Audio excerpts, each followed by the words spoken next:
po at nakikinig ng programa natin. Magandang umaga po sa Magandang inyong umaga lahat. rin po sa inyo. Good morning, sir, at salamat po sa pagpapa-interview. Sir, una, ano na po ang latest doon sa investigasyon? Kumpirma doon po sa 3D Analyzer Technologies Incorporated. Ano, sir, doon sa Pogo po na ni-raid ninyo nung Thursday. Sir, ito po ba confirmed na may lisensya ng PAGCOR?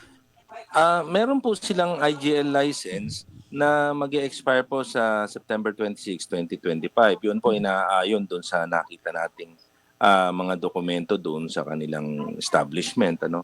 But nung tinanong po natin yung PAGCOR po si retired General Raul Villanueva, ang sabi niya po, ang report po sa kanila dito na tama po, may lisensya po. Pero ito daw po ay nag-cease operation na. Pag ini-inspect daw po nila, wala raw po sila nakikita doon sa mga sa lugar.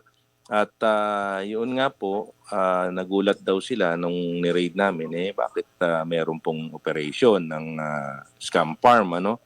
At obviously naman, nakita naman po natin yung mga indicators na nagtuturo na talagang love scam ang mga ginagawa nito at cryptocurrency scam. Dahil nga ho nagkalat yung mga pre-registered SIM cards doon, yung mga manuscript po, yung mga script na ginagamit nila para sa panluloko. Nandun po yung mga monitors nila kasi dinatnan namin na talagang yung mga monitors naka-open pa po at yun po nakita natin na yung mga binibiktima nila nandun nasa mga windows, ano. At aminado naman po yung mga nandun na sila po ay involved sa love scam. Kasi yun ho ang initial na tinanong namin kung ano yung ginagawa nila. Opo. Sabi nga po nila love scam nga. Opo. Sir, gaano karami yung mga empleyado nitong ano na to, itong Pogo na 3D ito? Analyzer. Bali 188 foreign nationals. Halo-halo na po ito, Ma'am Nimpa and Ma'am Isa. Yes, sir. Tapos may 73 Filipinos. But yung 73 Filipinos po doon na yun, inirelease na po namin yung 62 dahil sila po ay mga maintenance lang po sa mga kitchen staff, sa mga household.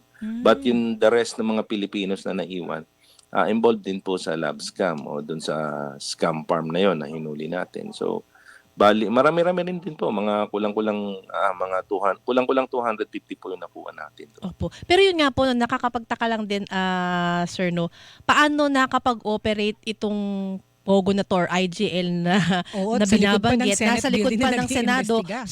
So nakakapagtaka lang din, sir, talaga, no? Bakit meron ba kayong namomonitor na may tumutulong ba dito or mayroong alam niyo po yung proseso, 'di ba? Nakakalusot pa rin sila. Yun nga ho yung part po na investigation na ginagawa namin. Actually, kasama po natin dito sa raid na to yung National Bureau of Investigation sa pangunguna po ni Director Santiago, ang Immigration po, Bureau of Immigration, yung SEC, kaya nakikita po natin yung mga dokumento nila, dahil kasama po natin ang SEC dito at yung Philippine National Police na nag-provide naman po ng security. And yun nga ho, nakakapagtaka, tama po yun, na bakit despite na yung may pronouncement na po ang ating mahal na Pangulo sa pagbaba na po ng Pogo, continuous pa rin po yung ginagawa nila na ganyan. Hanggat maaari, nilulusot nila yung mga maling ginagawa nila, hanggang ngayon ginagawa pa rin nila. So yun po part po ng investigation na gagawin natin. Undersecretary Cruz, bukod po doon sa nakita ninyo, nakita ko rin ho yun, nakakwadro pa yung license ng PAGCOR o yung katibayan nila na license sila ng PAGCOR. Meron din po silang mga mayor's permit, sanitary Ayun. permit, sari-sari pong permit mula sa local government unit tapos ng Pasay, tapos meron din silang certification from Anti-Money Laundering Council. Pinakikita doon na o sinasabi doon na nagko-comply sila doon sa requirements. Ito ho ba na-verify na kung legitimate po? Yun po ang kasama sa chine-check natin, kasi nga karamihan naman po ng nahuli natin may mga ganyan, like sabihin na lang po yung kay dating Mayor Alice Go, ay kumpleto po ng dokumento yon hanggang sa letter of no objection na pinirmahan naman po ng sangguniang bayan niya. Ganun din po yung nangyayari dito. kumpleto po sila ng dokumento. Yun po yung ginagamit nilang cover, yung mga documents na sila ay legal. Yes. Pero actually, ang ginagawa naman ho nila puro illegal naman po. Tapos sir, sabi ninyo, nagulat po yung PAGCOR. Sir, yung si Mr. Raul Villanueva, sir, siya yung Senior Vice President sa Yes, PAGCOR. yes. Sabi niyo nagulat sila dahil supposedly ay ceased operation na itong Opo, Pogo. tama po. Pero sir, hindi ho ba, sabi nila ceased operation, pero di ba dapat yung lahat ng mga Pogo, ang patakaran nila, may 24/7 na silang tao nakaposte? Yun nga po, since cease operation po sila, so wala na po silang tao na nilalagay doon. So, ang gusto lang po nating alamin is kailan ba talaga nagkaroon ng cease operation. Gusto po natin makita yung dokumento. So, Kasi ba't hindi kinancel, oh, sir? Kung ceased operation na pala, ba't correct. hindi kinancel? Yun nga po. Kaya marami pong dapat sagutin dito sa investigasyon na ginagawa. Opo. Undersecretary Cruz, matanong ko lang din, ilan pa ba yung mga target nyo na ganito pong uri ng IGL or Pogo na target nyo pong i-raid or ipasara? At marami pa rin ba talaga? Despite nga nung sinabi nyo nga po kanina, may pronouncement na ang Pangulo na ban sa Pogos. Pero ito narinig pa rin, nakakabalita pa rin tayo na meron pa rin operational Marami pa po yan, especially po sa Metro Manila, marami pa po. At sa mga karatig na probinsya, meron pa rin po. Kasi siguro yung iba nagbabaka sakali pa rin dahil sabi nila hanggang katapusan daw po ng taon. So, tignan po natin. Pero dapat, kahit sa katapusan po ng taon yan, yung mga illegal activities na yan, dapat tinigil na po nila yan. Hindi ba? Yun ang inaano natin despite yung tinutuloy pa rin nila yung illegal activities. Paano yung nakikita po ninyong trend, Undersecretary? Yung bang malalaki na supposedly magsasara na, yun yung pumupunta sa maliit na operation. Kagaya ho nitong 3D analyzer, may nakita na ho ba kayong history kung talaga maliit siya o nanggaling siya sa isang malaking operation? Kasi ano lang po sila 261 lang yung mga employees kasama na yung mga taga-maintenance. Hindi ho kagaya dun sa na-discover ninyo na Pogo sa Bamban Tarlac at sa Porac, Maraming Pampanga na libo-libo. Tsaka yung na-raid din ninyo sa Parañaque tsaka sa Pasay, yung dalawang Pogo, thousands yung empleyado. Ito po 200 plus lang. Pero ma'am, hindi ko po masasabing maliit ito. Ito po yung mga usual sizes nila na na isang floor, 4 na floors, 3 floors. Kasi dito sa Metro Manila, nasa condominium po sila Opo. So, minsan ino-occupy nila yung 2 floors, yung 4 na floors. Kagaya nito, yung isang floor sa kanila,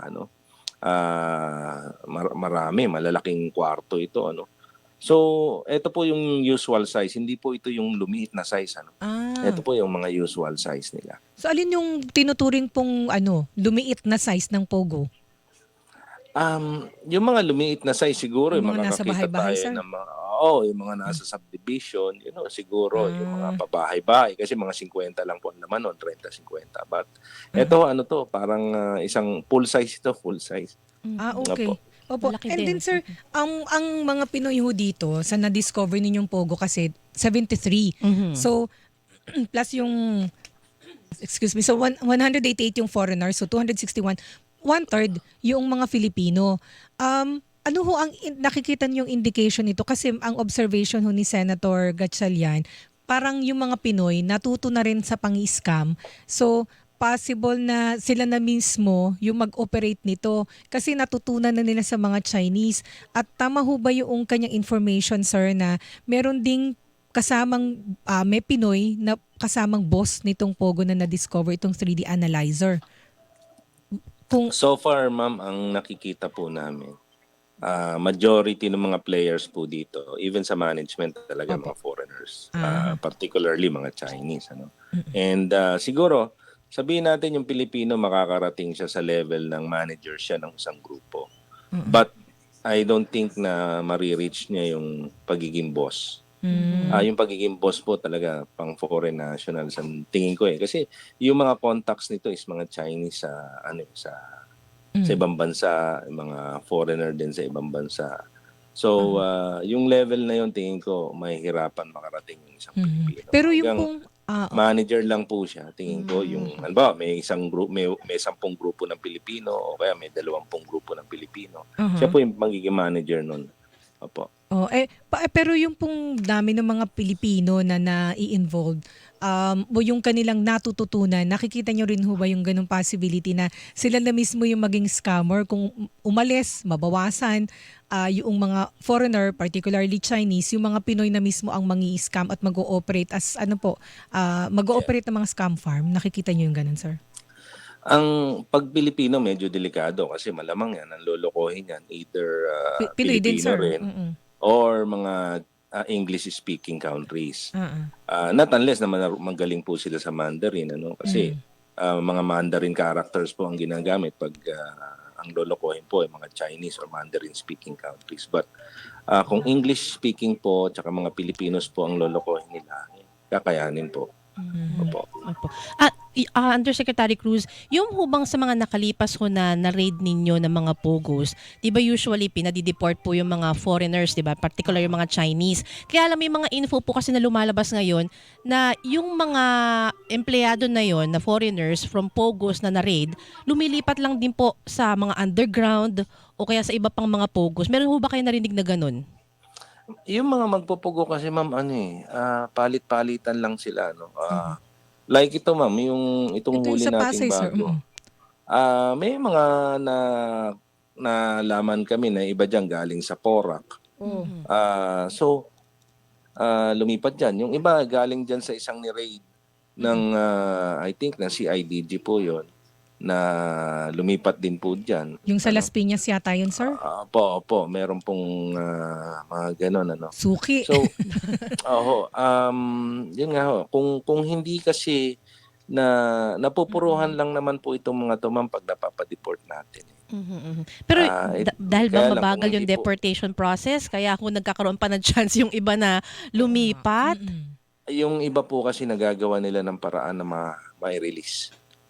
So, it's either nagbe-bail sila o hindi ho napapailan kaagad ng kaso kaya nakakapag-apply po sila ng writ of para ma-release po sila no. Mhm. Yung writ of habeas corpus po. Na yun po yung ginagawa nila no pag hindi ho mabilis na napapailan po ng kaso. Nakakagawa po sila ng paraan na mai-release po itong mga to. So yun ho yung nangyayari, yung mga na-release lumilipat po sa ibang Pogo hubs o Pogo sites. Sir, last question ko lang dun sa na-read po ninyong Pogo. Meron na ho bang nakasuhan, sir? At saka ilan po yung mga mastermind ho nasaan? Or yung Pogo heads? So far po sa pagkakaalam ko po meron ng mga 8 masterminds na hawak tayo. Tapos lahat po sila yung 188 o 192 na foreign nationals. Lahat na po yan na inquest, immigration inquest po ang ginawa natin diyan. So may kaso na po yan. At yung kaso po yung human trafficking po, yung Cybercrime Prevention Act, siguro sa mga darating na araw kasi hindi po natin ginalaw yung mga computers nila no kasi ang ginamit po natin kasi kagaya po ng sinabi ko kanina, ang katuwang po natin dito is yung Bureau of Immigration. May mission order po So ang mission order po ginagamit po yan para i-check yung mga dokumento ng mga foreign nationals. So yun yung ginamit nating kaso initially. But nung pagpasok po natin, nakita po natin na may mga computers na ginagamit sa scamming and obviously kitang-kita po namin kaya nga dinokumenta namin. So we need a search warrant po ma'am para makuha po namin yung mga computers na yon para magkaroon po tayo ng panibagong kaso na ipapile sa kanila yung Cybercrime Prevention Act po. Bago po yung itong 192 o yung 188 na foreign nationals, yung hindi po makakasuhan dito na mga foreign nationals, ide-deport na po natin yan. So sir, yung kasi 'di ba ho itong mga galing dito sa Pogo sa Pasay na ni-read ninyo recently, nandun sa Nasdaqi po ba 'yon sa Pasay City? Apo. Yung Apo. Pogo Hub din na ni-read po ninyo noon kasi isa Apo. yung Pogo na ni-read nila noon, yung building wala namang claimant doon. So nandun yung iba pang mga Pogo workers din 'di ba na naaresto. So ilan na yung nandun ngayon? Siguro ma'am, kasi nag-deport po tayo nakaraan ng 100 mahigit. Siguro ma'am, nasa 600 pa po yung mga Wow. preso natin doon. Opo, E di opo. ang May laki ng kayo ang gumagastos. So, Oo sino nga. gumagastos? Sir? Pagkain Tayo nila? po ma'am, ang Oo. Philippine government po ang gumagastos ng pagkain nila, Oo. tapos yung pagpapagamot sa kanila kasi yung iba naglalabasan ng sakit kagaya nung hinuli po natin dito, yung sa Pasay, may mga hinika po. Hala. Merong mga nag-high blood pressure. Uh-huh. So tapos meron pa akong tumakas na sugatan. So pinagagamot po natin yung mga yan. Mm-mm. Tapos eventually may mga lalabas na naman dyan na may mga anak na ipadadalin dun na kasi alam pag siyempre yung iba nagkakaroon ho ng girlfriend, nagkakaroon ho ng Opo. asawa, tapos nagkakaanak. Pag na-deport po natin yan, automatic iwan po dito sa atin yan. Tayo po ay nag-aalaga. Sa ngayon meron ho siguro kaming 15 Naan, na sir? mga bata Uh-huh. na inaalagaan po dahil sila po ay nagkaroon po ng bunga yung pagmamahala nila ng mga POGO workers o yung mga boss. At siyempre, siyempre na-deport po sila. So, sino po mag-aalaga? No? Talaga? Sa amin po lumalapit. Kaya kami, may weekly may binibigyan kaming panggatas, tsaka pampampers. Minsan, Wow. pinapa-hospital po namin. Opo. Oh, so, sir, maano po ba? Mababanggit ninyo kung magkano nang nagagastos dito sa Oo. mga Pogo detainees? Malaki na po ma'am. Ngayon nagbago na naman dahil may bago na naman po tayo mga nahuli. So, malaki po ma'am. Monthly po. Malaki po yung ginagastos. By millions po ang ginagastos Oh, natin. di ba pwede Grabe magambag pala, ang no? Chinese embassy Oo dyan? nga. Di ba pwede sila? Sila ang gumastos. Ang Hindi sila nakakatuwa tumutulong, kasi sir? ma'am, nung una, hindi sila talaga nakikialaman. Ah. But eventually, ngayon tinutulungan na nila kami pagdating po sa pagpapadeport po. Sila na po ang gumagastos sa deportation, yung mga Chinese po. But yung ibang embassy po, hanggang ngayon, siyempre, siguro baka ayaw talaga nilang pakialaman yan dahil hindi bawal talaga sa bansa nila. So, hindi talagang tayong gumagastos po sa deportation. But so far ma'am, sa Chinese po embassy, siguro malaking bagay po kasi sila talaga yung pinakamaraming huli natin. Sa ngayon, sinasagot na nila yung mga pampa-deport, yung mga tickets po, sila na yung sumasagot. At least malaking bagay yun sa deportation kasi ang mahal ng pamasahe sa eroplano. Correct. Pero Oo, sir, tama sa po yun. pagkain, hindi sila nag-share? Wala, hindi sila. Hindi po. Tayo po sa pagkain. Opo. Padala naman sila ng siomay. Opo. Pero sir, ito, ang dami ho ninyo nakitang mga SIM, hindi ho ba? Sa halos lahat ng mga Pogo na ni-ready nyo. Well, hindi halos lahat. Daan-daan or libo-libo yung mga SIM. Di ba supposedly, meron tayong mandatory SIM registration para nga hindi magamit yung mga SIM na yan sa scamming. Pero nandyan pa rin po. Ano ho ang nakita niyo yung problema dito? Saan ho nila ito nakukuha? Meron ho ba kayong nakukuhang cooperation from the telcos para po mapigilan yung paglipana ng mga pre-registered SIM? Kasi apparently, sabi po ng NTC dun sa Senate hearing, yung openly binebenta sa ibang lugar, yung mga pre-registered SIM, mas mahal nilang nabebenta. Tama po. Pero ano pa rin kahit na nabebenta nila yun, babagsak pa rin sa production mass production ng mga SIM. So ano Yes, yung natitrace po ng PAOK dito, sir? Ang nakita po namin kasi, yung mga SIM cards po kasi dito sa atin, yung mga blank, meron na silang number pero hindi pa po sila na-register. Ito po, binebenta to in bulk. So, ibig sabihin, by thousands, yan po yung binebenta nila sa mga dealers, mga nagtitinda. So, from the dealers, pag binenta po ng bulk yan, hindi na po nilalagay kung kanino mapupunta. So, bibilin po ng mga dealers yan. Tapos yung mga dealers naman, magbebenta din po yan. So, tapos pagbenta, tsaka pa lang po na-re-register yan kung sino. Ang ginagawa ho kasi ng sindikato, binibili nila ng bultuhan yan. Tapos sila na ho ang nagpaparegister. Meron po silang ginagamit na grupo na nagre-register po. So, ang ginagamit ng mga grupo na nagre-register, kung ano-ano na lang pangalan, ano-anong address, Invento na lang. mukha.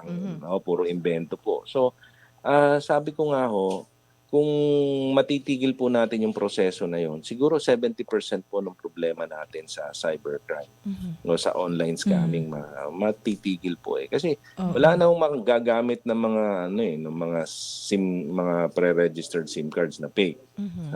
Kasi yun ho ang cover eh. Once na nakatapat po kami ng fake na pre-registered SIM card na iniimbestigahan, blank wall na po kami doon. Hindi na po Opo. namin kayang imbestigahan. Kaya nga. Ako last question na lang, Undersecretary Cruz, no. Update lang po doon sa EO, Executive Order on Pogo Ban. Kamusta po ba? Mailalabas na ho ba ito as soon as possible?